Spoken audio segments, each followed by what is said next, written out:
ఇవాళ కొంచెం మీరు ఈ పాయింట్ వినడం అటెన్షన్ తెలియదు, ఈ పాయింట్ గుర్తుపెట్టుకోండి, వెనకాల అది యూస్ అవుతుంది. ఓకేనా? అప్పుడు ఏం చెప్పడం వచ్చేంటే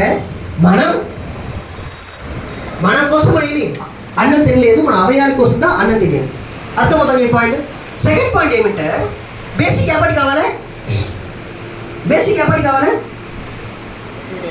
2000 calories బేసిక్ కావాలి. ఇప్పుడు మనం ఆల్మోస్ట్ 20 ఇయర్స్లో ఉంది, 30 ఇయర్స్ వరకు 32 లేదా 35 ఇయర్స్ 40 ఇయర్స్ ఏమిటంటే మన పరిగెత్తే టైం. ఎందుకు? పని డబ్బు కోసం ఇంటి పనికి మనం పరిగెత్తాలి. అప్పుడు పరిగెత్తం పోదు మనకి ఏమవుతాయంటే ఎక్కువగా ఏమవుతుంది, ఎనర్జీ కావాల్సిన వల్ల ఏమవుతాయంటే మన కడుపు ఏమవుతాయంటే మీకు ఏమవుతుంది, మీరు చేసే పరిగెత్తే వల్ల ఏమి ఎనర్జీ ఎక్కువగా కావాల్సిన వల్ల మీకు కడుపు ఏమవుతుంది, పెద్దది అవుతుంది. చాలా మీరు ఏం చేయాలి, అన్నం తిని అవ్వాలి. దానికి ముందు ఏం చేయకూడదు, మీరు అనాంశం ఏమి లేవడు, ఈ కడుపు మీకేమి ఉడ్చదు. అర్థమవుతుంది మీకు చెప్పేది?